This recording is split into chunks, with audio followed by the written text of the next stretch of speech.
हाँ, कल हमने पार्टिकल नेचर के बारे में बात कर ली थी। आज हम नया टॉपिक डिस्कस करने वाले हैं जिसका नाम है बोर्स मॉडल, है ना। तो नेक्स्ट हेडिंग डाल सकते हो आप सभी लोग, बोर मॉडल।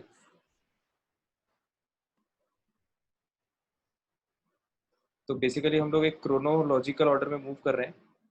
जिन जिन साइंटिस्ट ने डेट वाइज जो जो एक्सपेरिमेंट्स किए थे और जो जो डेवलपमेंट किया है एटॉमिक स्ट्रक्चर के रेफरेंस में, उसको हम वन बाय वन पढ़ रहे हैं ना।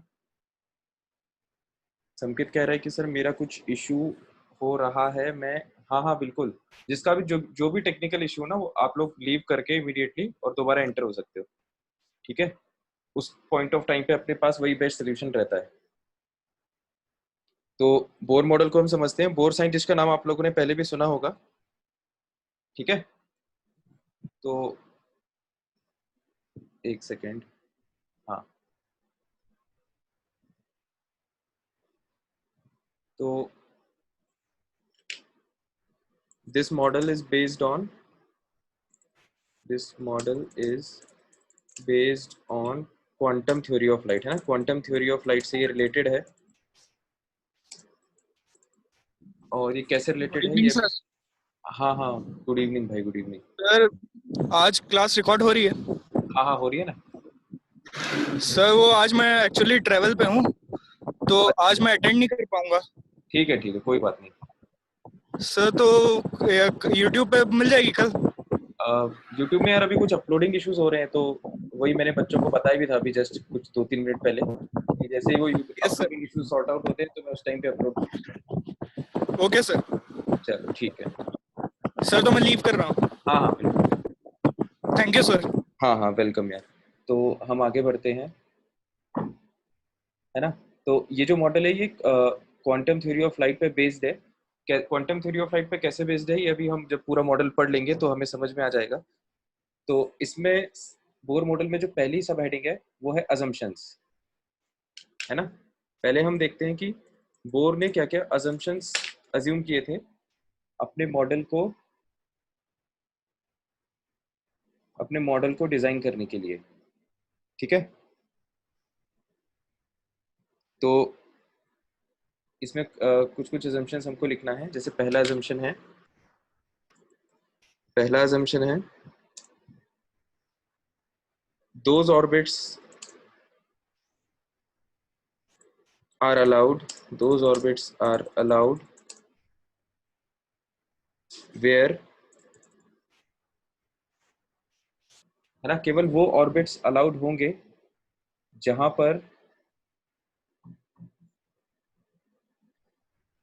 पर कौन सी कंडीशन सही होना चाहिए? Where m we square by r is equal to k e square z by are square, है ना। तो केवल वही वाले ऑर्बिट्स अलाउड होते हैं जो इस कंडीशन को फॉलो कर रहे हो। अब ये कंडीशन क्या है इसको हम समझ लेते हैं, देखो। हाँ, this is the lecture 6 of atomic structure, Somil. तो इस पॉइंट को समझने वाली बात यह है कि जैसे ये न्यूक्लियस है ना, और ये इलेक्ट्रॉन है, ठीक है। ये न्यूक्लियस है और ये इलेक्ट्रॉन है। तो इलेक्ट्रॉन जो है वो न्यूक्लियस की तरफ अट्रैक्शन फील करता है। तो देखो, जब भी कोई ऑब्जेक्ट सर्कल में घूमता है ना, कोई भी ऑब्जेक्ट किसी सर्कुलर पाथ पे घूमता है तो उसमें उस पर एक बाहर की तरफ फोर्स लगता है जिसे सेंट्रीफ्यूगल फोर्स बोलते हैं, ठीक है। जिसे सेंट्रीफ्यूगल फोर्स बोलते हैं, ये बात आप लोगों ने, सेंट्रीफ्यूगल फोर्स आप लोगों ने शायद फिजिक्स में पढ़ा होगा। तो सेंट्रीफ्यूगल फोर्स का फॉर्मूला क्या होता है? M we square by R, है ना। M is the mass of the object, V is the velocity of the object and R is the radius. तो एक तो ये फोर्स इसमें बाहर की तरफ लगता है, और इसमें अंदर की तरफ कौन सा फोर्स लगेगा? Electrostatic force, right. अंदर की तरफ जो फोर्स लगता है that is electrostatic force. Electrostatic force की वैल्यू क्या होती है? हमने चार्जेस वाले टॉपिक में पढ़ा था, के Q1 Q2 bye are square. जब भी दो चार्जेस जिनका मैग्नीट्यूड Q1 और Q2 है वो आर डिस्टेंस पे रखे हों एक दूसरे से, तो वो दोनों चार्जेस आपस में एक दूसरे पे इतना फोर्स लगाते हैं, ठीक है।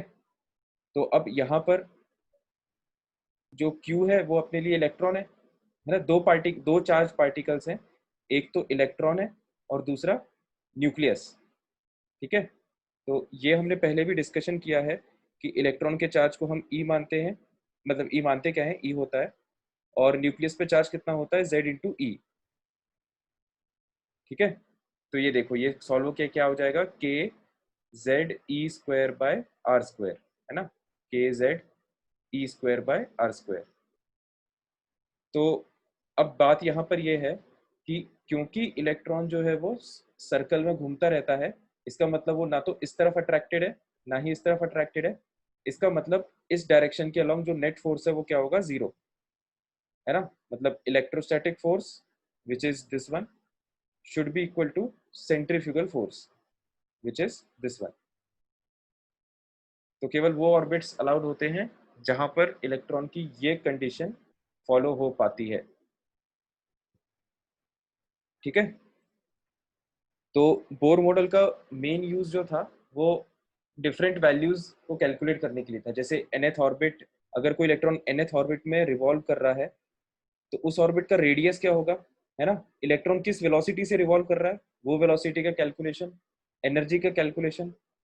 तो जितने भी मैथमेटिकल कैलकुलेशंस हैं इलेक्ट्रॉन से रिलेटेड जब वो ऑर्बिट में रिवॉल्व करता है, तो उन सबके मैथमेटिकल कैलकुलेशंस जो है वो बोर ने डिजाइन किए थे। तो bore is the first scientist who came out with some kind of mathematical calculations pertaining to the properties of revolving electron। ठीक है, तो अभी हम assumptions पे स्टडी कर रहे हैं। तो ये पहला assumption हुआ। दूसरा assumption देखते हैं।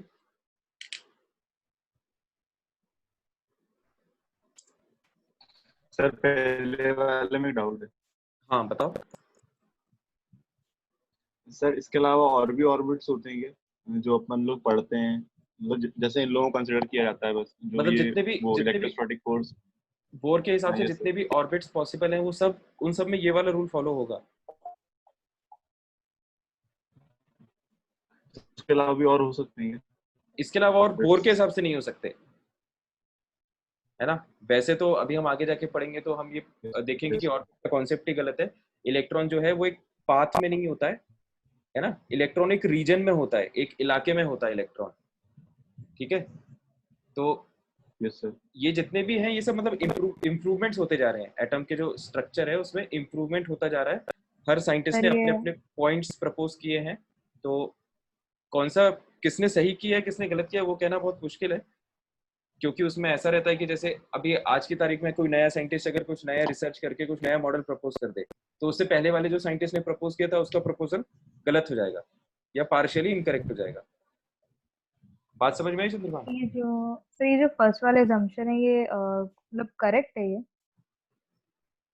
फर्स्ट वाला assumption करेक्ट तो नहीं है। मतलब यही मैं अभी यही कह रहा था कि जो हम श्रोडिंगर इक्वेशन पढ़ेंगे या जब हम क्वांटम मैकेनिक्स पढ़ेंगे थोड़े दिन बाद इसी चैप्टर में, तो वहां पर हम ऑर्बिटल की बात करेंगे, है ना। ऑर्बिटल मतलब एक रीजन की बात करेंगे जहां पर ये कहा जाता है कि ऑर्बिट का कॉन्सेप्ट गलत है, ऑर्बिटल का कॉन्सेप्ट सही है। ठीक है, तो वो तो उसको ओके ऐसे सर। समझ लो यार, ये तो क्या है, एक वैसा, उसको क्या बोलते हैं, एक सीरीज टाइप की प्रोसेस होती है ये। जैसे पहले आईफोन 1 आया था, फिर आईफोन 1 में कुछ लूप होल्स होंगे तो आईफोन 2 आया, फिर आईफोन 3 आया वो और बेटर है, फिर 4 और बेटर है ना। तो इस तरह से मतलब उसमें अपडेशन चलते रहता है। तो सही किसी मतलब उस चीज को सही कहना या गलत कहना बहुत मुश्किल है। उसको आप ऐसे कह सकते हो कि ये पुरानी चीज थी, अब इसमें कुछ इंप्रूवमेंट हो गया है। ठीक है, इस तरह से आप इसको ले सकते हो। Yes sir. सर हाँ चंद्रमान कुछ कह रहे हो?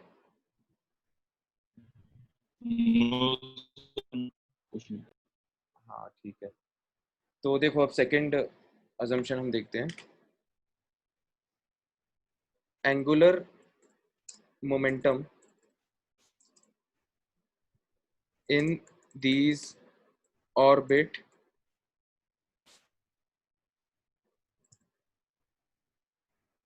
always follows एंगुलर मोमेंटम इन ऑर्बिट्स में, है ना। ये जो ऑर्बिट हैं इनमें एंगुलर मोमेंटम कितना होता है, एंगुलर मोमेंटम ये वाला रूल फॉलो करता है, वो रूल हम लिख लेते हैं।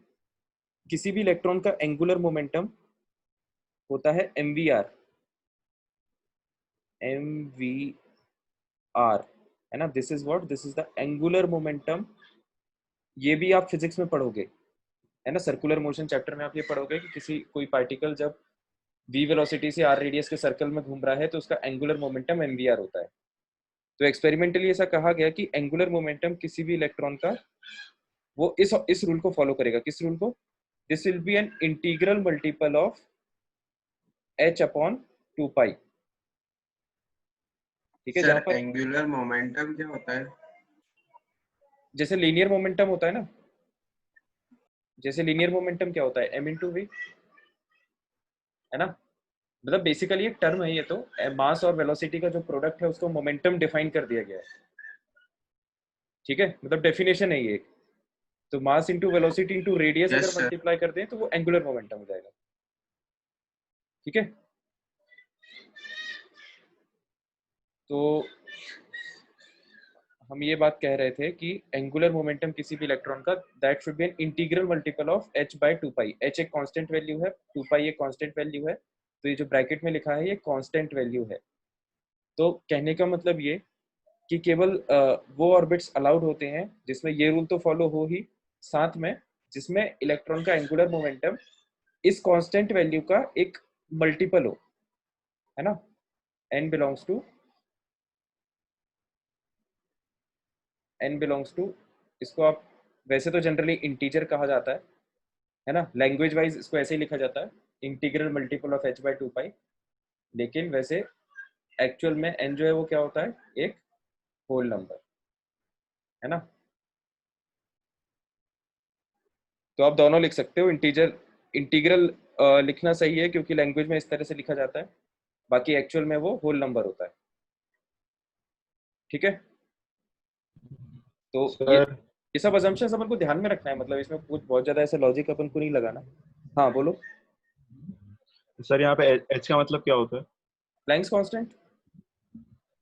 प्लैंक्स कांस्टेंट, ठीक है हाँ, sir. Small h through out the chapter जहां जहां भी यूज होगा, unless stated otherwise, it will always mean Planck's constant, है ना। फिर थर्ड अजम्पशन यस पे हम आते हैं। तो थर्ड अजम्पशन है,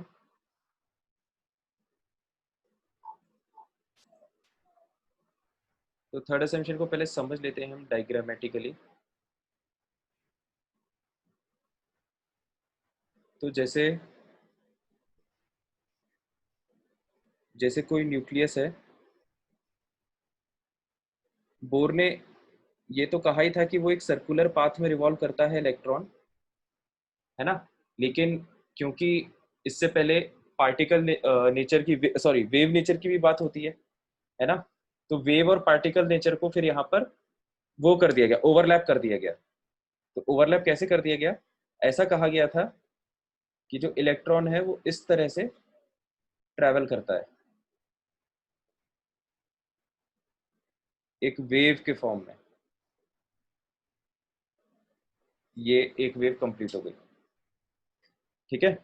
तो वेव के फॉर्म में ट्रैवल करता है, और उसका जो एवरेज पाथ अगर अपन निकालेंगे तो एवरेज पाथ क्या आएगा, ये सर्कुलर पाथ जो अपन ने रेड लाइन से बनाया है। ठीक है, इस तरह से वेव और पार्टिकल नेचर को मिक्स कर दिया गया इलेक्ट्रॉन के रेस्पेक्ट में बोर ने। तो अब देखो इसको मैथमेटिकली कैसे मैनिपुलेट किया, मैथमेटिकली इसको कैसे प्रेजेंट किया गया। ये जो सर्कुलर पाथ है जो रेड पेन से ड्रॉ किया गया है, सर्कुलर पाथ की क्या लेंथ होती है? This is basically the circumference of a circle, 2 pi R, है ना। Circumference of the circle 2 pi R. तो ये जो सर्कुलर पाथ है इसको एन लैम्डा के बराबर कहा गया अप्रोक्सीमेटली। अब एन लैम्डा कैसे हुआ? तो देखो लैम्डा का मतलब होता है, सभी लोग ध्यान से देखना यहाँ पे, लैम्डा का मतलब होता है वेव लेंथ।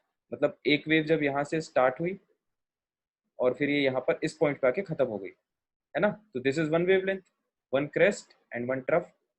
ये एक वेवलेंथ पूरी हो गई, है ना, वन लैम्डा। अब देखो यहाँ से ये दूसरी वेव स्टार्ट हुई और ये यहाँ पे आके खत्म हो गई, तो ये एक और वेवलेंथ हो गई। ये सेकंड थी, थर्ड, फोर्थ, फिफ्थ, तो टोटल 3, ये चौथी वेवलेंथ और ये 5वीं वेवलेंथ। तो आप देख सकते हो कि टोटल 5 वेवलेंथ्स में इलेक्ट्रॉन ने अपना पाथ जो है वो कंप्लीट कर लिया। तो ऐसा कहा जाता है कि आप कितनी भी वेवलेंथ ले लो वो हमेशा एक इंटीजर मल्टीपल होगी, है ना। जैसे 5 लैम्डा या 6 लैम्डा या 2 लैम्डा या 3 lambda, it will never be like 2.5 lambda या 3.4 लैम्डा। ठीक है, तो ये बोर ने इसको फिर मैथमेटिकली इस तरह से कहा कि ये सर्कुलर पाथ में इलेक्ट्रॉन जो डिस्टेंस कवर करेगा 2πr, that will B an integral multiple of wavelength, जैसा कि यहाँ पर आ रहा है। यहाँ पर कितना आ रहा है? 5 लैम्डा, राइट। अब यहाँ पर फिर से वो बात सही है कि जनरली जब आप किताबों में पढ़ोगे तो ये जो n है इसको इंटीजर लिखा जाता है, इंटीग्रल मल्टीपल सबसे ज़्यादा पॉपुलर वर्ड है। लेकिन यहाँ पर वो बात सही है कि नेगेटिव वर्ड जो है वो तो एप्लीकेबल होगा नहीं, है ना। नेगेटिव n की वैल्यूज पॉसिबल है नहीं, तो इसलिए हम इसको होल नंबर के फॉर्म में याद रखते हैं। मतलब समझते हम होल नंबर के फॉर्म में हैं और लिखते हम इंटीजर के फॉर्म में। ठीक है, इसलिए मैं दोनों अल्फाबेट्स का यूज करते जा रहा हूँ हर बार। तो ये बेसिकली ये थर्ड अजम्पशन था या पॉस्टुलेट था बोर का। ठीक है, आई होप ये सबको समझ में आ गया होगा। तो ये इसको ऐसे ही लिख लेना, है ना, 2πr is equal to n lambda. और ये आप डायग्राम बना लेना, डायग्राम थोड़ा अच्छे से बना लेना तो डायग्राम से ही समझ में जाएगा। ये जो सर्कुलर पाथ है इसकी लेंथ कितनी है? 2πr।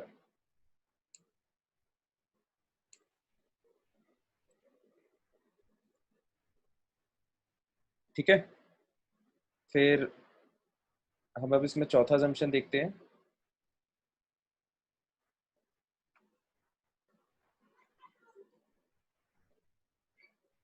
तो चौथा असम्पशन नए पेज पे देख लेते हैं। तो देखो, ध्यान दीजिएगा, ये जैसे अपना न्यूक्लियस है, ठीक है। फिर ये एक पहला ऑर्बिट है n इज इक्वल टू 1,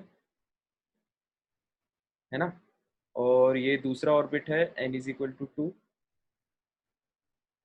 और ये कोई हायर ऑर्बिट हो गया, है ना। मान लो आप n इज इक्वल टू 6। ठीक है, तो अब यहाँ पर बात ये होती है कि अगर जैसे कोई इलेक्ट्रॉन किसी लोअर ऑर्बिट में घूम रहा है ना, मान लो सेकेंड ऑर्बिट में इलेक्ट्रॉन घूम रहा है, और अगर उसको जंप करना है किसी हायर ऑर्बिट में टेम्पररीली, है ना, तो जैसे इस इलेक्ट्रॉन को यहाँ सेकेंड ऑर्बिट से सिक्स्थ ऑर्बिट में जंप करना है, तो अब ये प्रोसेस कैसे हो पाएगी? ये प्रोसेस तभी पॉसिबल है जब इलेक्ट्रॉन को कुछ एनर्जी मिले कहीं से। ठीक है, तो इलेक्ट्रॉन को कैसे एनर्जी मिलती है? जैसा हमने फोटो इलेक्ट्रिक इफेक्ट में देखा था कि फोटोन जब स्ट्राइक करता है ना, फोटोन जब स्ट्राइक करता है तो इलेक्ट्रॉन की एनर्जी बढ़ जाती है ना। तो उसी तरह की बात अपन यहाँ पर करेंगे। कैसे? कि अगर, ध्यान दीजिएगा, अगर ये जो इलेक्ट्रॉन है इसको एक्साइट होना है तो इस पर कोई बाहर से कुछ एनर्जी स्ट्राइक करनी चाहिए, है ना। बाहर से किसी फॉर्म में एनर्जी स्ट्राइक करनी चाहिए। तो जैसे ही इसको एनर्जी मिलेगी, एक्स्ट्रा एनर्जी मिलेगी, तो ये अब जंप कर जाएगा और हायर एनर्जी लेवल में चला जाएगा। ठीक है, लॉजिकल बात है ये, ऐसा होना भी चाहिए। और इसका उल्टा भी सही है ना। उल्टा क्या? इसका वाइस वर्सा, ध्यान से सुनो। अगर कोई इलेक्ट्रॉन किसी हायर एनर्जी लेवल में है ना, और उसको नीचे आना है, लोअर एनर्जी लेवल में आना है, तो हायर एनर्जी लेवल में एनर्जी ज्यादा होती है, लोअर एनर्जी लेवल में एनर्जी कम होती है। तो मान लीजिए कि जैसे इलेक्ट्रॉन जो है जब यहाँ पर है इस ऑर्बिट में तो वो 10 जूल एनर्जी कैरी कर रहा है, और इलेक्ट्रॉन जब इस ऑर्बिट में है तो वो 6 जूल एनर्जी कैरी कर रहा है ना। तो फॉर इंस्टेंस अगर इलेक्ट्रॉन किसी हायर एनर्जी लेवल में है और उसे 6 जूल वाले एनर्जी लेवल में आना है, तो इसका मतलब जो इसके पास 10 जूल एनर्जी है वो इसे रिलीज करना पड़ेगा। ठीक है, तो जब ये 4 जूल एनर्जी, 10 जूल एनर्जी तो इसके पास पहले से थी, ध्यान से सुनिएगा, इसमें से जब ये 4 जूल एनर्जी को छोड़ देगा, है ना, तब बचेगी इसके पास 6 जूल एनर्जी, और तब वो आसानी से सेकेंड ऑर्बिट में या लोअर एनर्जी स्टेट में आ सकता है। ठीक है, तो अब हम इसको कैसे कंक्लूड करते हैं कि कोई इलेक्ट्रॉन जो कि नीचे की तरफ है या लोअर एनर्जी लेवल में है, अगर उसको एनर्जी मिलेगी कहीं से तो वो हाई एनर्जी लेवल में जा सकता है। ठीक है, और अगर उसके पास, अगर वो हाई एनर्जी लेवल में ऑलरेडी है और उसको लो एनर्जी लेवल में आना है, तो उसको कुछ अमाउंट में एनर्जी रिलीज करनी पड़ेगी। तो दोनों ही प्रोसेस एक दूसरे का वाइस वर्सा है ना। इसको आप इस तरह से भी ध्यान रख सकते हो कि जैसे अभी मैं सेकेंड फ्लोर पर हूँ और मेरे को 6th फ्लोर तक जाना है ना, तो हो सकता है कि जैसे अगर मेरी एज बहुत ज्यादा है तो मुझे कुछ एक्स्ट्रा एनर्जी लगेगी, है ना, तभी मैं 4 माले की सीढ़ियाँ चढ़ पाऊँ। तो मैं कहीं से पहले एनर्जी लूंगा, उसके लिए मैं कुछ भी कंज्यूम करूँ, हो सकता है प्रोटीन शेक वगैरह, वे प्रोटीन जो भी है, अपनी एनर्जी बढ़ाने के लिए, फिर मैं यहाँ पर 6th फ्लोर पे जा सकता हूँ। ठीक है, और इसका दूसरा वाइस वर्सा केस हम कैसे कंसीडर कर सकते हैं कि जैसे मान लो हम किसी शादी में गए और हमने बहुत ही ज़्यादा खाना खा लिया। ठीक है, कई बार ऐसा हो जाता है हमारे साथ। तो जैसे शादी में हमने बहुत ज़्यादा खाना खा लिया, तो अब हम क्या ओवरलोडेड है ना, we are actually overloaded with the normal energy which we should consume.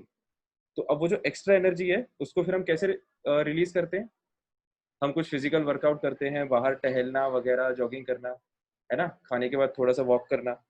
ठीक है, तो वॉक करने से क्या होगा, जो एक्स्ट्रा एनर्जी है जो मेरी बॉडी को रिक्वायर्ड नहीं है, वो एनर्जी हम लूज कर देंगे और फिर हम अपने अगेन एक नॉर्मल एनर्जी लेवल में आ जाएंगे।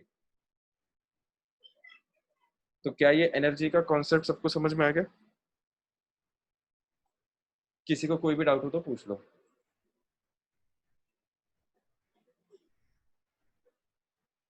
ठीक है, तो फिर अब हम इसको लिख लेते हैं जो भी हमने अभी डिस्कशन किया। चंद्रमा, तुम्हारी आवाज क्रैक कर रही है यार बहुत ज्यादा, दोबारा बोलो एक बार। सर अब आ रही? हाँ, सर वो जो इलेक्ट्रॉन्स जो अंदर वाले एनर्जी लेवल में होंगे, कम एनर्जी लेवल्स में, सर हाँ, वो उसे रिपेल नहीं करेंगे? किसको? तो सर फिर वो जो इलेक्ट्रॉन जो हायर एनर्जी लेवल में है, हाँ हाँ, सारे इलेक्ट्रॉन्स रिपेल तो करेंगे एक दूसरे को। सर अगर करेंगे तो सर फिर वो कैसे आ पाएगा, मतलब लोअर एनर्जी लेवल में? लोअर एनर्जी लेवल में वो टेम्परेली आता है थोड़ी देर के लिए, फिर वो वापस अपने उसमें एनर्जी लेवल में चले जाता है। मतलब इसको आप इस तरह से समझ सकते हो, वो तुम लोगों ने खिलौना देखा है, एक बच्चों का आता है जो, जैसे मान लो ये जमीन है, 1 मिनट म्यूट करना चंद्रभान, डिस्टरबेंस हो रहा है वीडियो में। तो एक आप लोग ने टॉय देखा होगा बच्चों का जो आता है, उसमें वो कुछ इस तरह का रहता है कि यहाँ पे उसके कुछ भरा रहता है नीचे, है ना, वो टेडी बियर टाइप का रहता है ऐसे लंबा सा, और उसको जब अपन यहाँ से पंच मारते हैं तो वो ऐसे टेढ़ा हो जाता है पहले, और फिर से थोड़ी देर बाद सीधा हो जाता है वापस अपनी पोजीशन पे, है ना। ये देखा होगा सब लोगों ने, एक ऑसिलेटिंग मोशन टाइप का होता है उसका। तो अब यहाँ पर भी वही बात होती है कि ये जो इफेक्ट है ना, ये टेम्पररी इफेक्ट है। जैसे यहाँ पर क्या हुआ कि वो अपने नॉर्मल एनर्जी लेवल में तो था, जैसे ही आपने इसमें पंच मारा तो इसकी एनर्जी बढ़ गई, एनर्जी बढ़ने के कारण ये इसको काइनेटिक एनर्जी मिली, तो थोड़ी देर ये इस तरह से मूव करता है, फिर जो उसकी एनर्जी, जो एक्स्ट्रा एनर्जी आपने अप्लाई की थी, वो डिसिपेट हो जाती है पूरी मोशन में, और फिर से वो नॉर्मल हो जाता है। तो वो सेम चीज यहाँ पर है कि जब ये जो नॉर्मल स्टेट होती है इलेक्ट्रॉन की, जैसे सेकेंड ऑर्बिट में जो इलेक्ट्रॉन है न्यूट्रल एटम में, और 6th ऑर्बिट में जो इलेक्ट्रॉन है वो अपनी अपनी जगह पर स्टेबल है। ठीक है, अगर कहीं से इसको एनर्जी मिली इस इलेक्ट्रॉन को, तो ये एक्साइट होके थोड़ी देर के लिए हो सकता है हायर एनर्जी लेवल में चला जाए। ठीक है, लेकिन फिर जैसे जैसे इसकी एनर्जी डिसिपेट होने लगेगी, फिर से ये वापस अपने ग्राउंड लेवल में आ जाएगा या आ सकता है। ठीक है, समझ में आया चंद्रभान? यस सर, आ गए। ठीक है, तो अब हम इसकी लैंग्वेज लिख लेते हैं। इसको लिख लो, electron can jump from one orbit to another by absorbing या फिर emitting a photon of energy equal to difference in energies of the two orbits।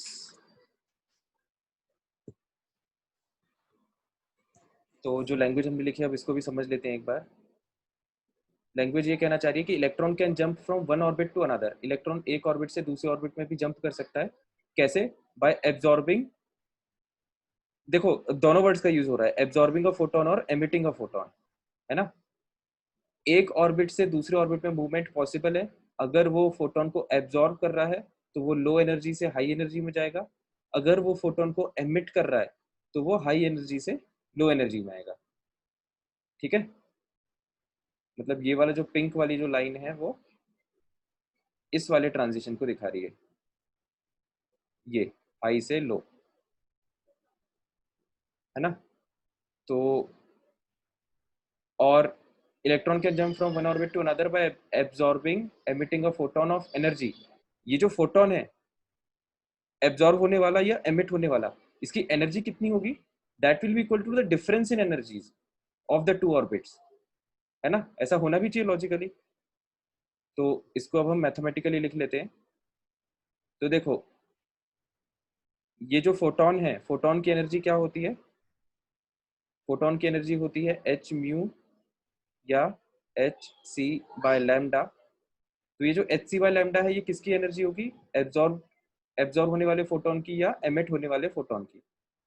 H C by lambda ये किसके बराबर होना चाहिए? Difference in energies of the two orbits. तो इस orbit और इस ऑर्बिट की एनर्जी में डिफरेंस, है ना। तो ये हायर एनर्जी लेवल वाला orbit, energy of n is equal to 6 orbit minus energy of n is equal to 2। तो सीधी सी बात यह है कि बेसिकली जिन दो ऑर्बिट्स में मूवमेंट हो रहा है उन दोनों ऑर्बिट्स का एनर्जी डिफरेंस, जिसे अपन शॉर्ट में क्या बोल देते हैं? डेल्टा ई, है ना। डेल्टा ई मतलब difference in the energy of two orbits. तो एक ये फॉर्मूला है जो आपको ध्यान में रखना है, H C by lambda energy of photon will be equal to difference in energies of the two orbits। I hope this point is clear to everyone। तो यस फिर सर।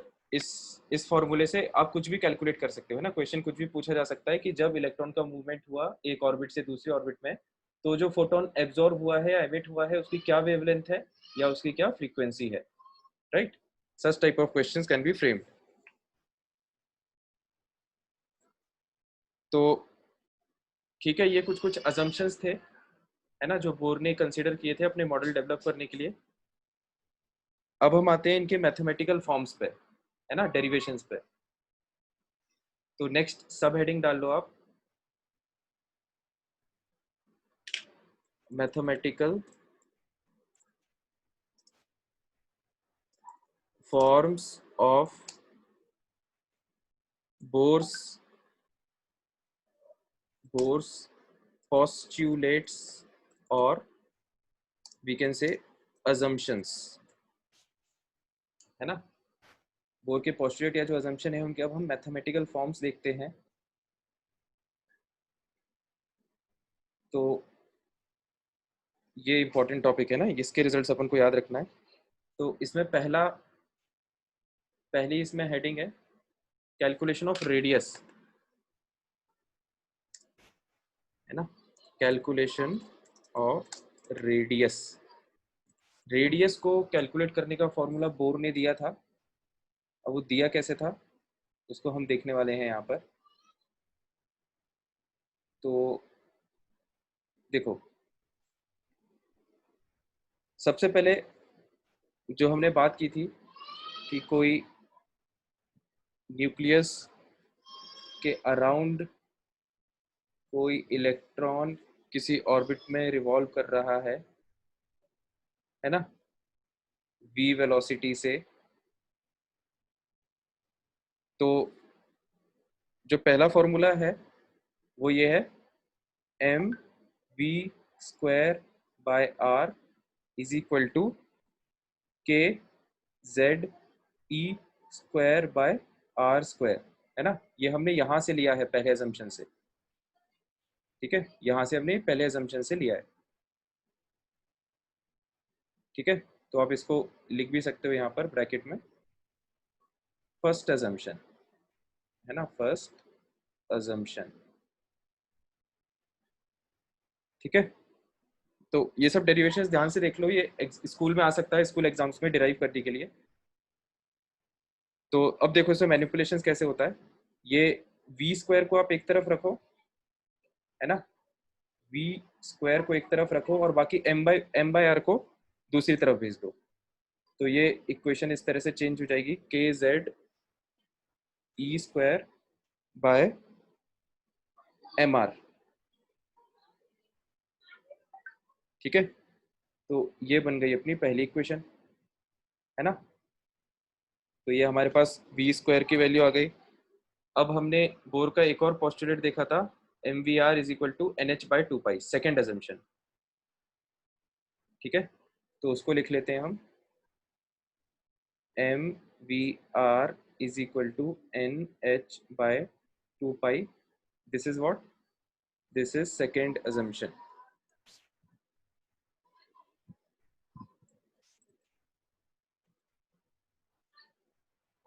ठीक है। तो ये सेकेंड अजम्पशन हो गया। तो देखो अब इसमें हम क्या करने वाले हैं, अब हम इसमें फिर से वेलोसिटी को निकालेंगे, है ना। हमारा टारगेट रेडियस निकालना है, तो उसके लिए हम पहले वेलोसिटी को निकाल के एलिमिनेट कर रहे हैं। तो यहाँ पर आप वेलोसिटी को एक तरफ लो, वेलोसिटी को एक तरफ लो और बाकी सबको दूसरी तरफ भेज दो, N H by two pi M R, और दोनों तरफ क्या कर दो, स्क्वायर, है ना। तो यहाँ पर भी स्क्वायर हो जाएगा और इसका भी स्क्वायर हो जाएगा, ठीक है। और यहाँ पर लिख लेना स्क्वायरिंग बोथ साइड्स,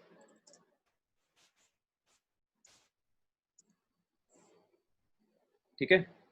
तो फिर ये हमारी बन जाएगी सेकेंड इक्वेशन।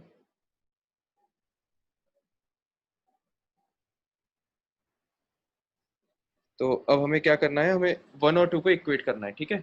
ये देखो वी स्क्वायर वन पहली इक्वेशन से भी मिल रहा है वी स्क्वायर, और वी स्क्वायर सेकेंड इक्वेशन से भी मिल रहा है। तो जब आप इन दोनों को इक्वेट करोगे तो दोनों का राइट हैंड साइड बराबर हो जाएगा।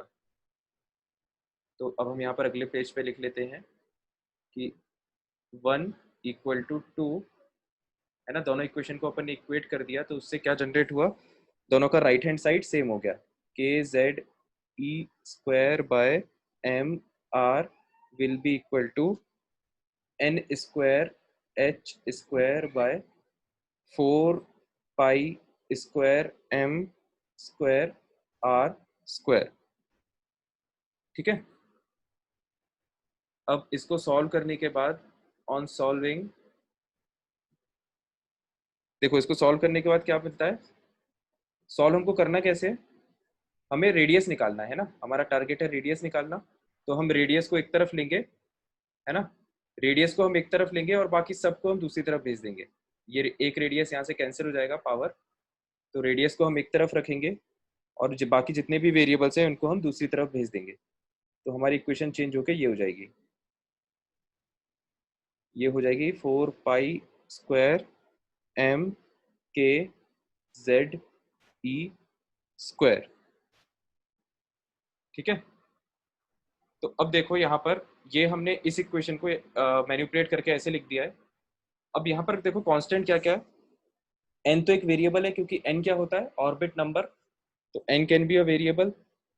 h एक कांस्टेंट वैल्यू है, 4 कांस्टेंट वैल्यू है, पाई कांस्टेंट वैल्यू है। इलेक्ट्रॉन की हम बात कर रहे हैं तो इलेक्ट्रॉन का मास एक कांस्टेंट वैल्यू है, कैपिटल के एक कांस्टेंट वैल्यू होती है, है ना। z चेंज हो सकता है, z एटॉमिक नंबर होता है, एटम चेंज होने से एटॉमिक नंबर चेंज हो जाएगा, तो z is not a constant value. Electron का चार्ज एक कांस्टेंट वैल्यू है। तो बेसिकली कौन कौन सी वैल्यूज वेरिएबल है, एक तो स्मॉल n और एक z, है ना। Rest all the values are constant. तो जब इन सारे कांस्टेंट की वैल्यूज डाल के इस इक्वेशन को सॉल्व किया गया, तो जो एंड रिजल्ट है, अब वो अपन लिख लेते हैं यहाँ पे। जो एंड रिजल्ट आपके पास आएगा सॉल्व होके, वो आएगा 0.529 n स्क्वायर बाय z। ये जितने भी कांस्टेंट्स हैं इन सबकी वैल्यू सॉल्व होके 0.529 आई, और n स्क्वायर बाय z जो रेड से एनसर्कल किए हैं इनको अपन ने अलग लिख लिया। सर उधर के क्या है? के अपन वो लिखते थे ना, के Q1 Q2 bye are square, जहाँ पे के क्या था 1/4 पाई एप्सिलॉन नॉट। पाई एक कांस्टेंट वैल्यू थी, यस एप्सिलॉन नॉट सर। एक कांस्टेंट वैल्यू थी, है ना। तो एग्जाम में भी अगर आएगा तो आपको पूरी वैल्यूज इसमें रख के नहीं दिखाना है कैलकुलेशन, ठीक है। डायरेक्ट हम ये स्टेप लिखेंगे और उसके बाद हम ये स्टेप लिखेंगे। तो ये जो है ये अपना, अब जो रेडियस अपना आया है ये एंगस्ट्रॉम में आया है, ध्यान रखना ये बात, मीटर में नहीं आया, ये एंगस्ट्रॉम में आया है, ठीक है। तो एंगस्ट्रॉम और मीटर में क्या रिलेशन होता है, आई होप सबको याद होगा। कैसे याद करने का बताया था, ये के ऊपर ये 0 है, तो 10 to the power sir -10, -10। Right. तो ये अपना आ गया कैलकुलेशन ऑफ रेडियस।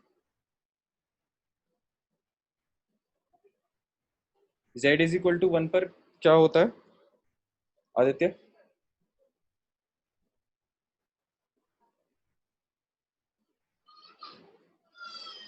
हाँ ऑफ कोर्स, z की वैल्यू 1 डालोगे, n की वैल्यू 1 डालोगे, तो रेडियस आ जाएगा 0.529, है ना। वो तो खैर मैथमेटिकल है ही।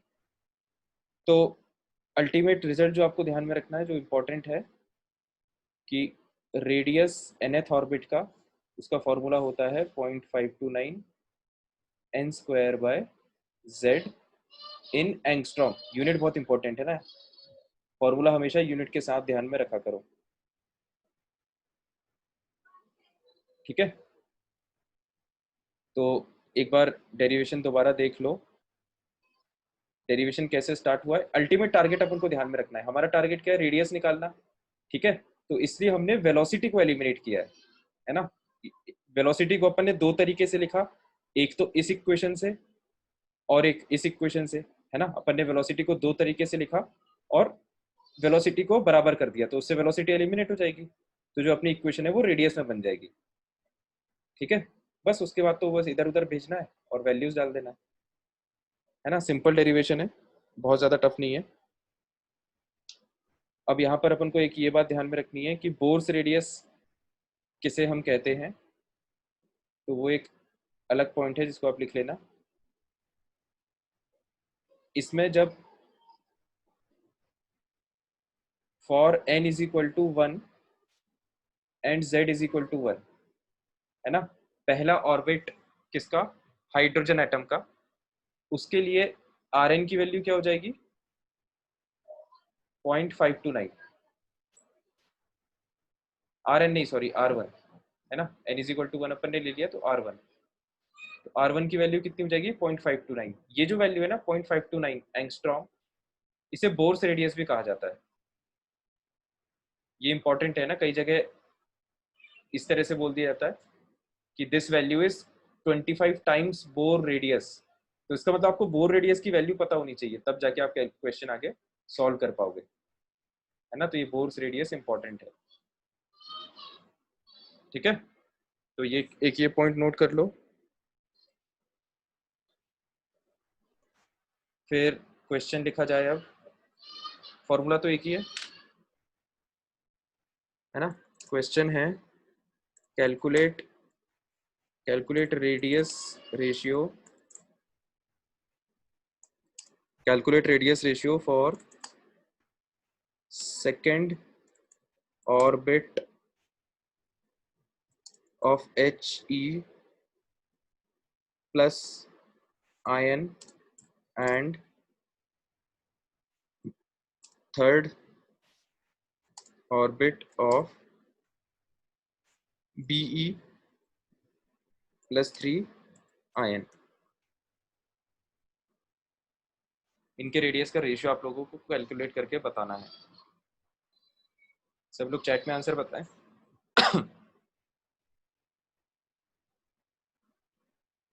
जिसको भी याद नहीं है यहाँ पे लिख लेना। एन क्या था?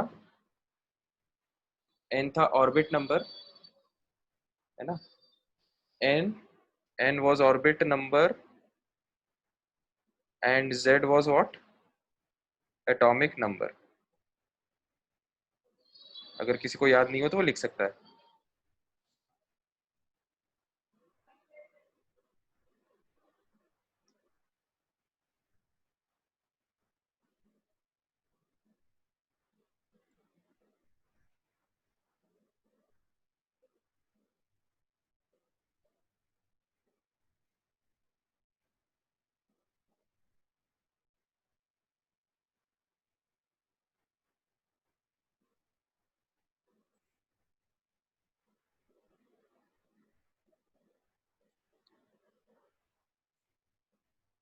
आंसर बताओ भाई।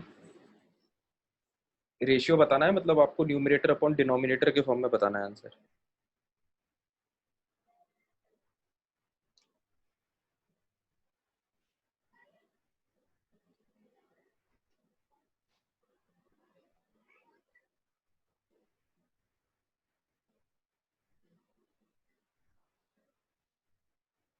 शाबाश लवीन, सही आंसर है। चंद्रभान गलत आंसर है। सुमित गलत है।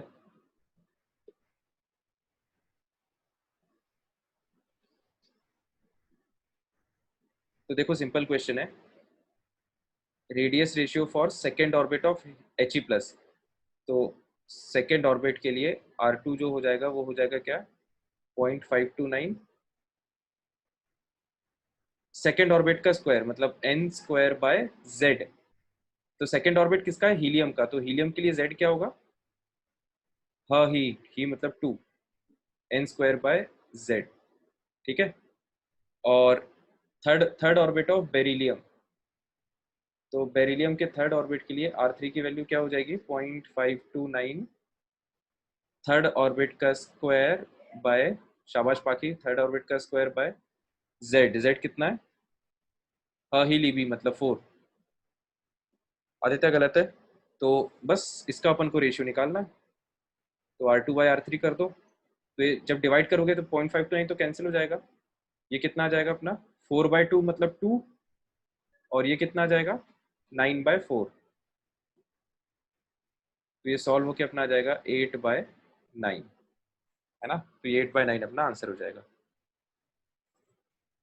तो इसको देख लो आराम से, सिंपल क्वेश्चन था। कोई भी डाउट हो तो पूछ लो।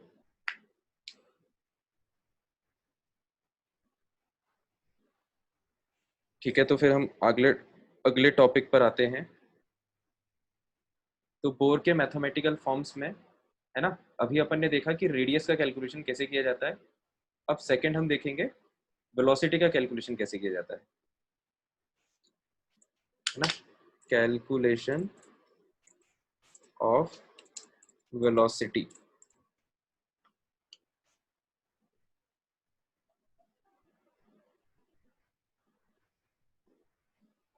तो वेलोसिटी के कैलकुलेशन में वही डेरिवेशन अपना स्टार्ट करते हैं। ये जो डेरिवेशन है mvr is equal to nh/2 this was what? This was second assumption, है ना। This was second assumption of Bohr. Second assumption. ठीक है, तो अपन ने सेकंड अजम्पशंस की हेल्प ली है यहाँ पर। और यहाँ पर हमको निकालना क्या है? वेलोसिटी। तो इसका मतलब बाकी टर्म्स को हम उधर भेज देते हैं और वेलोसिटी को एक तरफ रखते हैं। तो our equation changes to velocity is equal to nh/2πm/r, which is what? Let us say this is the third equation because first and second equations we have already numbered previously. तो ये जो third equation है, अब इसमें देखो हमें जो actual में आंसर चाहिए रहता है हमेशा वो n और z के टर्म्स में चाहिए रहता है। ठीक है, तो यहाँ पर n आ रहा है, ठीक है, h आ रहा है, एच तो कांस्टेंट है, कोई दिक्कत नहीं है, पाई कांस्टेंट है, कोई दिक्कत नहीं है, एम कांस्टेंट है, कोई दिक्कत नहीं है, यहाँ पर आर भी आ रहा है ना। तो अपन को रेडियस के टर्म्स में नहीं चाहिए, अपना वेलोसिटी का जो फॉर्मूला है वो हमें रेडियस के टर्म्स में नहीं चाहिए, वो हमें चाहिए एन और जेड के टर्म्स में। तो अब हम क्या करेंगे कि रेडियस की जो वैल्यू हमने कैलकुलेट की है ऑलरेडी, उसको हम उठा के यहाँ पे रख देंगे इस इक्वेशन में। तो रेडियस की जो वैल्यू हमने कैलकुलेट की है कहाँ पे, ये सेकेंड इक्वेशन में, सेकेंड में नहीं, ये हमने कहाँ पे की थी, ये वाली वैल्यू, ये this N square H square by ये जो बड़ी सी वैल्यू है, इसको हम उठा के अब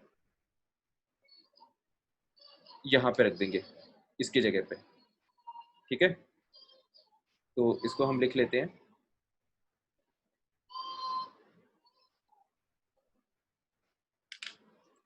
पुटिंग वैल्यू ऑफ रेडियस इन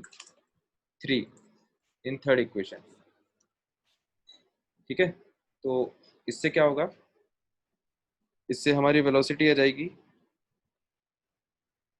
तो सारी वैल्यूज डालने के बाद जो डायरेक्ट फॉर्मूला आ रहा है वो मैं लिख देता हूँ ना, 2 पाई जेड ई स्क्वायर के बाय एन एच, ये वैल्यू आएगी सॉल्व होने के बाद।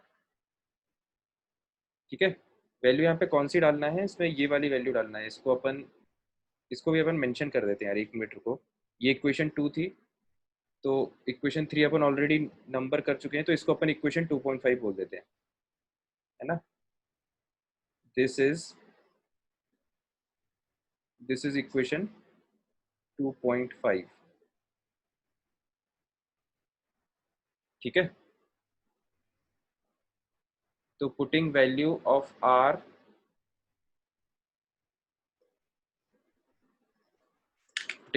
आर फ्रॉम इक्वेशन 2.5, है ना, इन 3। अब ये ज्यादा बेटर क्लियरिटी दे रहा होगा स्टेटमेंट। तो ये वैल्यू डालने के बाद, सॉल्व करने के बाद एक्सप्रेशन इस तरह से रिड्यूस हो जाता है। और अगेन इसमें जैसा अपन ने प्रीवियसली किया था, पाई एक कांस्टेंट वैल्यू है, जेड चेंज होता है, इलेक्ट्रॉन का चार्ज एक कांस्टेंट वैल्यू, के कांस्टेंट, एच कांस्टेंट। ठीक है, और बाकी जो जेड और एन है, जेड और एन जो है वो वेरिएबल है। तो बस कांस्टेंट्स की वैल्यू को आप एक साथ जब डाल दोगे, सॉल्व वगैरह कर लोगे, तो जो रिजल्ट आएगा that will be 2.18 into 10⁶ into Z by N, इसकी यूनिट है मीटर पर सेकेंड। ठीक है, तो ये फाइनल रिजल्ट है जो हमें ध्यान में रखना है। This is the velocity of an electron moving in nth orbit, right. तो ये फॉर्मूला हमें ध्यान में रखना है, इस पर काफी सारे न्यूमेरिकल्स आते हैं ना। फॉर्मूले का ये वाला पोर्शन नहीं याद रखना है, ये वाला पोर्शन याद रखना है ना। 2.18 into 10⁶ into Z by N, ऐसा यूनिट है इस बार मीटर पर सेकेंड। ठीक है, बाकी चीजें वही सेम है, Z atomic number, N orbit number. So this was the calculation of velocity. फिर इसमें और भी चीजें हम कैलकुलेट कर सकते हैं, जैसे थर्ड हो जाएगा अपना, थर्ड हो जाएगा calculation of time period. Calculation of time period of revolution है ना। तो आप टाइम पीरियड को कैसे कैलकुलेट कर सकते हो, रेवोल्यूशन का टाइम पीरियड क्या होता है, इसको हम पहले तो समझते हैं कि स्टेटमेंट कहना क्या चाह रहा है।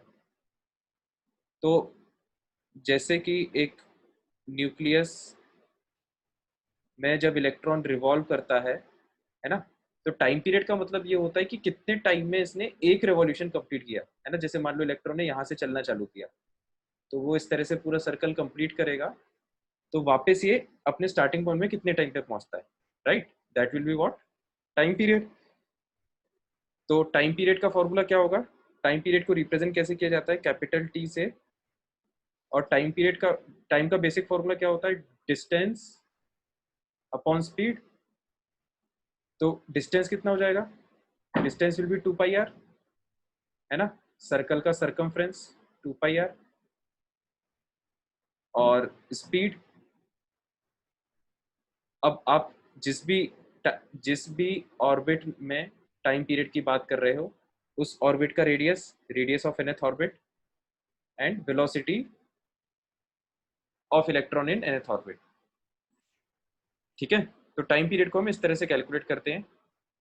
जब भी हमको टाइम पीरियड किसी ऑर्बिट में कैलकुलेट करना हो तो रेडियस निकाल लो उस ऑर्बिट का और वेलोसिटी निकाल लो, दोनों फॉर्मूले हम पहले ही देख चुके हैं।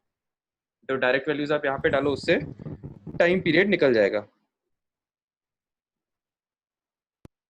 ठीक है, डाउट है हाँ बेशक। सर, वेलोसिटी हर ऑर्बिट में अलग अलग होती है? बिल्कुल अलग होगी यार, विदाउट अ डाउट अलग यस होगी, सर। है ना। तभी तो ये ऑर्बिट नंबर आ रहा है यहाँ पे। सर क्या सर ऐसा क्यों होता है? ऐसा क्यों होता सर है? ऐसा क्यों होता है कि मतलब ऐसा क्यों होता है? क्योंकि यार फोर्स जो है यार, ये देखो मैथमेटिकली है कि एंगुलर वेलोसिटी अगर सेम होगी, ये थोड़ा मतलब फिजिक्स का क्वेश्चन हो गया यार। अब रुको मैं इसको एक्सप्लेन करने की कोशिश करता हूँ। तो जैसे जैसे वो जो झूला होता है ना यार, जिसको क्या बोलते हैं, अरे जो अपने गार्डन वगैरह में होता है ना गोल गोल, उसमें अपन पकड़ के खड़े हो जाते हैं फिर वो घूमता है। यहाँ पर जैसे अपन खड़े हो जाते हैं इसको पकड़ के, और फिर ये ऐसे गोल गोल घूमता है। गार्डन वगैरह में होता है ये झूला। तो अरे तुम लोग क्या गार्डन वगैरह नहीं है क्या भाई? कोई तो कुछ बताओ। हाँ सर, होता है। हाँ ठीक है, सर। तो हाँ, तो मैं ये कहना चाह रहा हूँ कि जैसे, हाँ मेरी गो राउंड बोलते हैं यार उसे, शुक्रिया बताने के लिए। तो इसमें जैसे एंगुलर वेलोसिटी सेम रहती है ना, लेकिन लीनियर वेलोसिटी आप जैसे जैसे इसके पास में होगे तो आप ज्यादा तेज तेज घूमोगे, है ना, और जैसे जैसे दूर होगे तो थोड़ा स्लो घूमोगे। सही है ना ये बात? Yes sir. ठीक है, तो इस तरह से आप इसको समझ सकते हो, है ना, कि जो लीनियर वेलोसिटी है वो आप जैसे जैसे दूर होते जाते हो, लीनियर वेलोसिटी चेंज होती जाती है ना, एंगुलर वेलोसिटी सेम रहती है। तो ठीक है, अब अपन वापस अपने पॉइंट पे आते हैं। तो हमने टाइम पीरियड देख लिया, टाइम पीरियड हम कैसे कैलकुलेट कर सकते हैं। फिर अगला पॉइंट अपना होता है, लास्ट पॉइंट इसमें, लास्ट नहीं second last point, frequency. Frequency, right, calculation of frequency, calculation of frequency, है ना। तो फ्रीक्वेंसी की कैलकुलेशन, फ्रीक्वेंसी क्या होता है? Frequency is 1 upon time period, है ना। फ्रीक्वेंसी जो कि स्मॉल f से अपन रिप्रेजेंट करते हैं, that will B 1 upon time period. ठीक है, ये फॉर्मूला आप सभी लोगों ने सुना होगा पहले 10th क्लास में। तो टाइम पीरियड जब अपन ने कैलकुलेट कर लिया तो टाइम पीरियड को यहाँ पे डाल दो तो फ्रीक्वेंसी हो जाएगा, है ना, Vn/2πRn। तो इसमें कोई डाउट हो तो पूछ लो। ठीक है, ये वाला जो फॉर्मूला है, frequency is 1 upon time period, ये आपने 10th क्लास में पढ़ा हुआ होगा। I hope each one of you remembers. ठीक है, तो इस तरह से अपन फ्रीक्वेंसी कैलकुलेट कर सकते हैं किसी भी इलेक्ट्रॉन की। फिर इसमें अगला सेक्शन आता है calculation of energy, last section and very important, जिसमें काफी ज्यादा क्वेश्चंस आते हैं। Calculation of energy. ठीक है, तो एनर्जी का कैलकुलेशन हम देखते हैं। तो कोई इलेक्ट्रॉन जब ऑर्बिट में रिवॉल्व कर रहा है तो उसकी टोटल एनर्जी किस किस का सम होती है? फिजिक्स में अपन पढ़ते हैं कि जो टोटल एनर्जी है किसी ऑब्जेक्ट की, वो मेजरली काइनेटिक एनर्जी और पोटेंशियल एनर्जी का सम माना जाता है। ठीक है, उसमें बाकी और भी टाइप की एनर्जीज होती हैं, लेकिन वो बहुत ही नेग्लिजिबल होती है। Mainly it is the sum of kinetic plus potential energy. ठीक है। तो जो काइनेटिक एनर्जी है जब इलेक्ट्रॉन मूव कर रहा है ऑर्बिट में, तो जो काइनेटिक एनर्जी है that is what, half mass of electron velocity of electron का स्क्वायर, है ना। और पोटेंशियल एनर्जी क्या होती है? पोटेंशियल एनर्जी हमने पढ़ा है पुराने लेक्चर्स में, पोटेंशियल एनर्जी का फॉर्मूला होता है KQ1Q2/R। वही इलेक्ट्रॉन का चार्ज अपन E रखते हैं और न्यूक्लियस का चार्ज हम ZE रखते हैं, तो ये हो जाता है KZE²/R। ठीक है। और सामने हम इसमें लगाते हैं एक माइनस साइन भी, क्योंकि जो इलेक्ट्रॉन का चार्ज है वो हम माइनस ही रखते हैं, है ना। तो जो हमारी पोटेंशियल एनर्जी आएगी वो आ जाएगी -KZE²/R। ठीक है, ये हमने यहाँ से लिखा है। तो जब हमको ये दोनों वैल्यूज पता चल गई तो अब बस इसको टोटल एनर्जी में डाल दो। तो टोटल एनर्जी क्या हो जाएगा, दोनों का सम, है ना, मतलब हाफ mv² - KZE²/R। ठीक है। तो चलो ये तो यहाँ तक ये बात खत्म हुई। अब हमको एक बात और पता है, क्या, कि जो mv²/R है, जो सेंट्रीफ्यूगल फोर्स है वो किसके बराबर होता है? इलेक्ट्रोस्टैटिक फोर्स के, KZE²/R², है ना। ये कहाँ पे पढ़ा था अपन ने? फर्स्ट अजम्पशन, है ना, फर्स्ट अजम्पशन। तो यहाँ पर हम लिख देते हैं this is what, this is first assumption. First assumption, ठीक है। तो ये अपना हो गया। अब इसको देखो हम कहानी को कैसे आगे बढ़ाते हैं। तो हम mv² को एक तरफ ले लेते हैं ना, न्यूमरेटर को एक तरफ ले लेते हैं, बाकी सब चीज़ों को दूसरी तरफ भेज देते हैं। तो ये सॉल्व होकर हो जाता है KZE²/R। ठीक है। और इस वैल्यू को उठा के हम कहाँ रख देते हैं? जैसे इसको हम अगर इक्वेशन 4 बोल दें, इसको हम इक्वेशन अगर 4 बोल दें, तो इस इक्वेशन को अपन कहाँ रख देते हैं? This is put in equation 4, है ना। तो mv² की जो वैल्यू आई उसको हम यहाँ पर इसकी जगह पर रख देते हैं। तो उससे जो हमारा नया स्टेप जनरेट होता है that would look like this, total energy is equal to KZE²/2R minus KZE²/R, है ना। इसको आप सॉल्व करोगे तो ये सॉल्व होके आ जाएगा माइनस, मतलब सिंपली मैथमेटिक्स है ये, ठीक है। अपन वेरिएबल्स को इधर से उधर मूव कर रहे हैं बस, और कुछ नहीं है। ये आप सारा कैलकुलेशन घर पे एक बार देख भी सकते हो करके डिटेल में, ठीक है। तो ये अपना टोटल एनर्जी का फॉर्मूला हो गया KZE²/2R। और अब ये जो R की वैल्यू है ना, जैसा अपन ने वेलोसिटी में भी किया था, R को हमने रिप्लेस किया था, उसी तरह से हम यहाँ टोटल एनर्जी के लिए भी R को रिप्लेस करेंगे। तो अगेन R की वैल्यू हम इक्वेशन 2.5 से रिप्लेस करेंगे, है ना।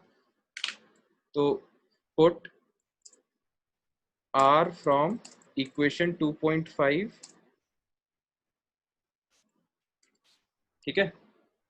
तो 2.5 इक्वेशन में से जब हम R को यहाँ पे रखेंगे तो हमारा इक्वेशन कैसे अपडेट हो जाएगी? Total energy will be equal to, ये एक बड़ा सा फॉर्मूला आता है, -2π² m⁴K²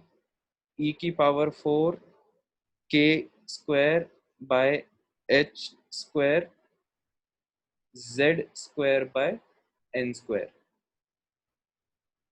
ठीक है। तो ये हो गई total energy, this is total energy. ये जितने भी टर्म्स हैं ये सब कांस्टेंट्स हैं, है ना। तो कांस्टेंट्स को अपन ने अलग कर दिया, और ये जो वेरिएबल्स होते हैं n और z, इनको अपन ने अलग कर दिया है। तो अब अपन इसको सारे कांस्टेंट्स की जब वैल्यू डाल लेंगे तो जो फाइनल रिजल्ट है जो हमें याद रखना होता है, this is -13.6 z square by n square, है ना। ये वैल्यू है एनर्जी की, टोटल एनर्जी, जिसे हम एनर्जी इन nth ऑर्बिट भी कहेंगे, ठीक है। ये वैल्यू किस में आती है, एक मिनट रुको, इसको ऐसे लिख लो, एनर्जी इन nth ऑर्बिट which will be equal to total energy minus 13.6 z square by n square, unit will be electron volt, है ना। Electron volt is the unit of energy, और इसका कन्वर्जन भी हमको याद है, पहले हमने देखा था एक दो लेक्चर के पहले। 1 electron volt is 1.6 into 10⁻⁻19 joules, है ना। I hope everyone of you remembers this. तो ये एक फॉर्मूला बहुत इंपॉर्टेंट है जो हमको ध्यान में रखना है। और इम्पॉर्टेंट बात क्या है, फॉर्मूला आप यूनिट्स के साथ ध्यान रखें, है ना। Don't forget the unit as well as unit conversions. Sir ये माइनस में क्यों आई लेकिन? माइनस में क्यों आई, क्योंकि यहाँ पर जो पोटेंशियल एनर्जी है वो माइनस में थी, है ना। ये देखो, ये पोटेंशियल, जब आप चार्ज रखोगे ना तो इलेक्ट्रॉन का चार्ज माइनस ही होता है और इसका चार्ज पॉजिटिव होता है। तो ये आप फिजिक्स में पढ़ोगे ये बात कि जो पोटेंशियल एनर्जी है इसमें जो चार्जेस हैं उसको उनके साइन के साथ रखा जाता है ना। साइन के साथ रखने से फायदा क्या होता है, साइन के साथ रखने से ये फायदा होता है कि आपको ये समझ में आता है कि जो चार्जेस हैं वो ऑपोजिट हैं कि सेम नेचर के हैं, ठीक है। अगर चार्जेस ऑपोजिट हैं तो एक माइनस साइन लगेगा एनर्जी के सामने, तो अपन को ये समझ में आ जाएगा कि जैसे मान लो -10 जूल्स एनर्जी है, तो दोनों चार्जेस के बीच में मैग्नीट्यूड 10 जूल्स है और वो एक दूसरे को अट्रैक्ट कर रहे हैं, ठीक है। तो इसलिए ये साइन भी हम कैलकुलेशन में लेते हैं पोटेंशियल एनर्जी में। तो क्योंकि इस नेगेटिव साइन कैलकुलेशन में आ रहा है ना, तो जब आप इसको सॉल्व करोगे तो यहाँ पे देखो ये 1/2 है और ये 1 है ना। तो 1/2 - 1 कितना होता है, -1/2, ठीक है। मैथमेटिक्स है, मतलब देखो ये यस मैं सर। हाईलाइट कर देता हूँ, ये 1/2 हो गया, है ना। 1 जो है वो अदृश्य है, इनविजिबल, और ये 1 हो गया, तो 1/2 - 1 क्या हो जाएगा, -1/2, ठीक है। क्लियर हो गया, यस सर। ठीक है, शाबाश। तो ये टोटल एनर्जी का फॉर्मूला अपन को ध्यान में रखना है। और इसमें ध्यान में रखने वाली बात क्या है कि देखो ध्यान से देखना है, यहाँ पे ये अपन ऐसे ही देख सकते हैं, टोटल एनर्जी ये आ रही है माइनस ऑफ दिस वैल्यू, और ये क्या है, ये पोटेंशियल एनर्जी है, ये काइनेटिक एनर्जी है ना। ये जो अपन ने फॉर्मूला लिखा था इसमें ये क्या था, this was kinetic energy and this was potential energy. तो आप देख सकते हो कि काइनेटिक एनर्जी और टोटल एनर्जी का मैग्नीट्यूड सेम है ना, बस साइन का फर्क है, इसमें प्लस साइन आ रहा है, इसमें माइनस साइन आ रहा है, ठीक है। तो इसका मतलब हम क्या लिख सकते हैं, वी कैन राइट कि टोटल एनर्जी और काइनेटिक एनर्जी बराबर होती है, बस फर्क किसका होता है, एक नेगेटिव साइन का, ठीक है। और पोटेंशियल एनर्जी से हम कैसे रिलेशन देख सकते हैं कि देखो दोनों में साइन सेम है ना, पोटेंशियल एनर्जी और टोटल एनर्जी में साइन सेम है, बस एक 2 के फैक्टर का फर्क है। जहां पर टोटल एनर्जी हाफ है, पोटेंशियल एनर्जी 1 है ना। इसका मतलब हम कह सकते हैं कि potential energy is double of total energy, ठीक है, या फिर total energy is half of potential energy. तो we can write total energy is also half of potential energy, Pe/2, ठीक है। तो ये रिलेशन भी बहुत इंपॉर्टेंट है, ये आप सभी को ध्यान में रखना है। 95 क्वेश्चंस जो हैं वो टोटल एनर्जी निकालने पे आते हैं, है ना। क्वेश्चन ने अगर कभी गलती से काइनेटिक एनर्जी या पोटेंशियल एनर्जी पूछ लिया तो इसके लिए फिर ये पूरा डेरिवेशन करने की जरूरत नहीं है, आप सीधे टोटल एनर्जी निकालो, उसका फॉर्मूला अपन को याद रहेगा, और उसकी हेल्प से जो भी पूछा गया है काइनेटिक एनर्जी या potential energy, that we will answer, right.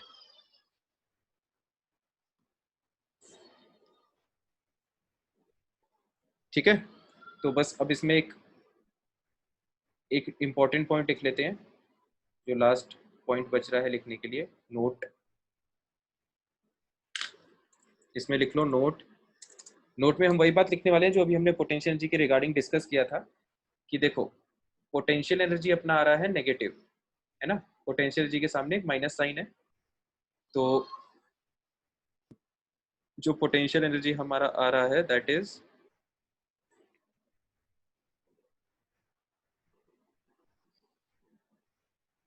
Minus K Z E square by R, है ना, minus K Z E square by R. तो यहाँ पर हम बेसिकली नोट में नेगेटिव साइन के बारे में लिख रहे हैं कि the negative sign of energy indicates that there is attraction between negatively charged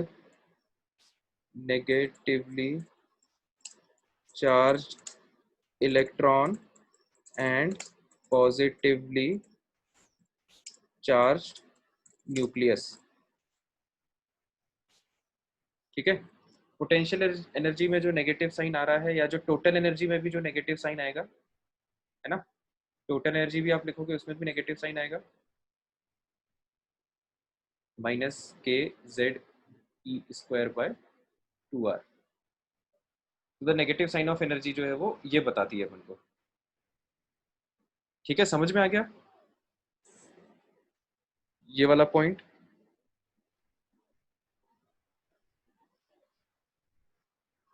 तो ये यहाँ पर अपना बोर मॉडल खत्म होता है ना। सारे कैलकुलेशंस हमने मैथमेटिकली देख लिए। बोर मॉडल का मेन इंपॉर्टेंस यही था कि ये पहले साइंटिस्ट थे जिन्होंने मैथमेटिकल फॉर्मूलेज बनाए अलग अलग चीजों के लिए, जैसे कि रेडियस, जैसे कि वेलोसिटी, जैसे कि एनर्जी। तो ये सारे जो इंपॉर्टेंट रिजल्ट्स हैं वो हमें ध्यान में रखना है, derivation school point of view से इंपॉर्टेंट है। ठीक है, फिर एक क्वेश्चन करो, what are the frequency and wavelength of a photon emitted during transition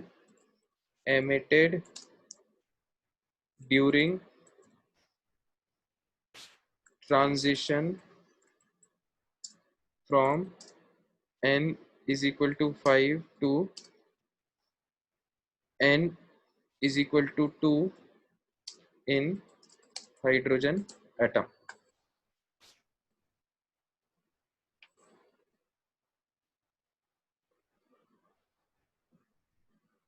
ठीक है, तो जैसे ये वाला क्वेश्चन है, काफी सिंपल क्वेश्चन है। What are the frequency and wavelength of a photon emitted during transition from n is equal to 5 to n is equal to 2 in hydrogen atom। एक हाइड्रोजन एटम में ये जैसे ये n is equal to 1 है और ये कोई बाहर वाला ऑर्बिट है n is equal to 5। ठीक है, तो अगर इलेक्ट्रॉन जब n is equal to 5 से n is equal to 2 में मूव करेगा, तो अभी हमने देखा था कि जब हाई एनर्जी से लो एनर्जी में आता है तो फोटोन रिलीज होता है। ठीक है, तो ये जो फोटोन रिलीज होगा इसकी कुछ एनर्जी होगी h म्यू। तो क्वेश्चन में h म्यू या hc बाय लैम्डा है ना। तो क्वेश्चन में देखो क्या पूछा जा रहा है, फ्रीक्वेंसी एंड वेवलेंथ। मतलब ये जो फोटोन निकला इसकी फ्रीक्वेंसी और इसका वेवलेंथ पूछा जा रहा है। तो बेसिकली क्वेश्चन किस पॉइंट पर है, उसी पॉइंट पर है कि जब भी ट्रांजिशन होता है तो तो जो डेल्टा ई है, डेल्टा ई किसके बराबर होता है? एनर्जी ऑफ फोटोन जो निकल रहा है, एच म्यू। ठीक है, तो अब डेल्टा ई हम कैसे कैलकुलेट करेंगे? Energy in fifth orbit minus energy in first orbit. ठीक है, एनर्जी इन फर्स्ट ऑर्बिट। तो बस अब यहाँ पर एनर्जी का फॉर्मूला लगाना। एनर्जी इन nth ऑर्बिट का फॉर्मूला अपन को पता है, -13.6 Z square by N square. ठीक है, तो हमें बेसिकली ई एन का मतलब पता है क्या होता है, -13.6 Z square by N square. तो हम यहाँ पर क्योंकि हाइड्रोजन एटम दिया है क्वेश्चन में, तो z की वैल्यू 1 डालेंगे, है ना, z की वैल्यू 1 डालेंगे और n की वैल्यू जिस भी ऑर्बिट के लिए निकालना है वो डाल देंगे, राइट। तो ये दोनों की एनर्जी की वैल्यूज आ जाएगी, h की वैल्यू अपन को पता है, उससे फ्रीक्वेंसी आ जाएगी। ठीक है, अब यहाँ पर एक इंपॉर्टेंट बात ये है जो आपको ध्यान देना है कि एनर्जी जो आप यहाँ से निकालोगे वो किस यूनिट में आएगा? That will come out in electron volt, right. तो यस सर। अब प्रॉब्लम ये है कि यहाँ पर जो लेफ्ट साइड जो है वो एसआई यूनिट में नहीं है, वो इलेक्ट्रॉन वोल्ट में आ रहा है, और एच की वैल्यू आप डालोगे एसआई यूनिट में। ठीक है, तो इसका मतलब आप ये जो आंसर आएगा आपका इलेक्ट्रॉन वोल्ट में, उसको आप जूल्स में कन्वर्ट कर देना फाइनली। ठीक है, ताकि हमारी पूरी इक्वेशन में जितनी भी वैल्यूज हैं वो सब एसआई यूनिट्स में चलें। तो जो आंसर इलेक्ट्रॉन वोल्ट में आएगा उसको जूल्स में कन्वर्ट करके यहाँ पे डाल देना। तो अब जो अपनी फ्रीक्वेंसी आएगी वो सही एसआई यूनिट में आएगी, दैट वुड बी पर सेकेंड और हर्ट्ज। ठीक है, तो ये क्वेश्चन समझ में आ गया सबको? Yes sir. ठीक है, तो सर जूल्स में कैसे करेंगे? जूल्स में ये ऐसे, ये अपन ने एक दो लेक्चर में इसको अच्छा, लॉजिकली मैंने अरे समझाया भी था कि हाँ। इलेक्ट्रॉन का चार्ज अपन रख देते हैं यहाँ पे तो वो जूल में कन्वर्ट हो जाता है ना। तो सेक्शन बी अपन डिस्कस कर लेते हैं यार, टाइम तो वैसे कम ही बचा है। सेक्शन बी आप लोगों को होमवर्क में दिया था, याद होगा। Yes sir. Yes sir. ये मोल की पीडीएफ शेयर हुई क्या? नहीं सही है।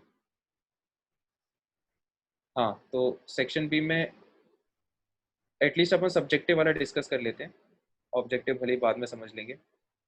तो इसमें कोई डाउट है क्या सब्जेक्टिव में? सर B4 कैसे करेंगे? हाँ। अच्छा, B4 में डाउट है, B4 क्वेश्चन देख लेते हैं। B4 क्वेश्चन कुछ कुछ उसी टाइप का है, AGCL का नहीं है क्या? B4 क्वेश्चन किसी से हुआ है? नहीं सर।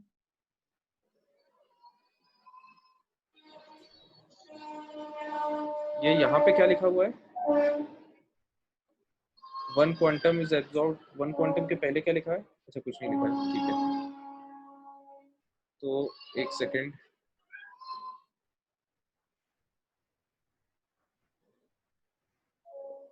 हाँ, one quantum is one quantum is absorbed per gaseous molecule of Br2। Question पढ़ के ये समझ में आ रहा है कि जो Br2 का एक मॉलिक्यूल है ना, वो इस तरह का दिखेगा। वो कितने फोटोन एब्जॉर्ब कर रहा है, कितने क्वांटम एब्जॉर्ब कर रहा है? 1। ठीक है, आगे क्वेश्चन ये कह रहा है कि for converting into bromine atoms. तो जैसे ये एक फोटोन एब्जॉर्ब करता है, इससे क्या होता है, ये इनको ब्रोमीन एटम्स में कन्वर्ट कर देता है ना। तो बेसिकली ये कर क्या रहा होगा, ये फोटोन जैसे ही पड़ेगा ये क्या करेगा, इस बॉन्ड को ब्रेक कर देगा, है ना। बॉन्ड को ब्रेक कर देगा, तो बॉन्ड को ब्रेक कर देगा तो इसका जो इलेक्ट्रॉन था ये अपने पास ले लेगा और ये अपना इलेक्ट्रॉन अपने पास ले लेगा। तो इस तरह से दो एटम जनरेट हो जाएंगे ब्रोमीन के, है ना। क्वेश्चन पढ़ के इतना समझ में आया। आगे क्वेश्चन कहता है if light absorbed has wavelength 5000 angstrom, calculate energy required in kilo joule per mole. तो ये जो फोटोन या जो लाइट एब्जॉर्ब की है एक ब्रोमीन के मॉलिक्यूल ने, इसकी वेवलेंथ दी हुई है कितनी, 5000 एंगस्ट्रॉम। तो क्वेश्चन ये कह रहा है कि यही प्रोसेस अगर अपन को 1 मोल मॉलिक्यूल्स के साथ करनी हो, देखो 1 मोल मॉलिक्यूल्स के साथ पर मोल, है ना, अभी अपन ने जो स्टोरी है वो 1 मॉलिक्यूल के लिए देखी है, अगर यही अपन 1 मोल मॉलिक्यूल्स के लिए करना हो तो अपन को ये बात पता है कि एक फोटोन जो आया जिसकी ये वेवलेंथ है उसकी कुछ एनर्जी होगी। इसका मतलब अपन को ये समझ में आ गया कि एक मॉलिक्यूल को ब्रेक करने के लिए इतनी एनर्जी रिक्वायर्ड है। तो एक मोल मॉलिक्यूल्स को ब्रेक करने के लिए कितनी एनर्जी रिक्वायर्ड होगी, calculate energy required in kilojoule per mole. This is what the question is saying. क्या क्वेश्चन समझ में आ गया, क्वेश्चन का ऑब्जेक्टिव क्या है? Yes sir. Yes sir. तो बस अब Yes, अपन sir. अब अपन को इसमें क्या करना है, कुछ नहीं करना है, ये एनर्जी ऑफ इसकी फोटोन की एनर्जी निकाल लो। एनर्जी फोटोन की मैं पाथ बता देता हूँ कैसे कैसे करना है, वैल्यूज डाल लेना, एनर्जी फोटोन की निकाल लेना, hc/λ हर चीज दी हुई है, एक फोटोन की एनर्जी पता चल गई। ठीक है, अपन को कितने, ये एक मॉलिक्यूल के लिए है ना, एक ब्रोमीन का मॉलिक्यूल इतनी एनर्जी से ब्रेक हो जाएगा। अपन को कितने मॉलिक्यूल्स ब्रेक करना है, 1 मोल मॉलिक्यूल्स, है ना, अपन को 1 मोल मॉलिक्यूल्स ब्रेक करना है। तो फॉर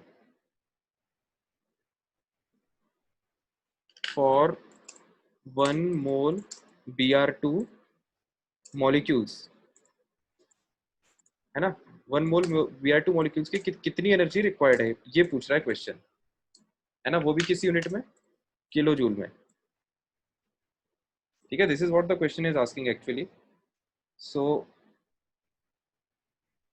नाउ अपन को एक फोटोन की एनर्जी पता चल गई, तो आप अब और एक मॉलिक्यूल क्या का भी पता चल गया, तो एक मोल में निकाल लो कितने मॉलिक्यूल्स होंगे, है ना। तो एक मॉलिक्यूल देखो, एक मॉलिक्यूल एक फोटोन से ब्रेक होता है ना, तो 1 मोल मॉलिक्यूल कितने फोटोन से ब्रेक होंगे, 1 मोल फोटोन्स से। तो जो हमारी टोटल एनर्जी क्या हो जाएगी, our total energy will be, energy total required will be energy of 1 photon into, आपको एक्चुअल में कितने फोटॉन्स चाहिए, 1 मोल, राइट। तो 1 मोल की वैल्यू हम रिप्लेस कर देंगे, 6 इंटू 10⁻23 अप्रोक्सीमेटली लिख दिया मैंने, है ना। तो इससे जो आपकी एनर्जी आएगी वो टोटल एनर्जी रिक्वायर्ड हो जाएगी। क्या ये कैलकुलेशन सबको समझ में आ गया, पाथ कैसे कैलकुलेट करना है? Yes sir. Yes, sir. P4 में और कोई डाउट तो नहीं किसी को, बस अब इसको सॉल्व कर लेना, सॉल्व तो हो ही जाएगा, है ना। बाकी टाइम तो वैसे खत्म हो गया। अगली क्लास कितनी बजे से है? 6:20। 6:20 से। सेक्शन बी में और कोई भी डाउट था क्या इसमें, पार्ट 1 में? No sir. सर था तो हाँ, किसमें? सर, बट अभी टाइम। अच्छा चलो ठीक है, फिर अपन B4 के आगे से नेक्स्ट क्लास से अपन डिस्कस कर लेंगे, ठीक है। तो अपन मिलते हैं फिर नेक्स्ट क्लास में। Bye students. Thank you sir. Welcome यार, welcome thank you everyone. Sir.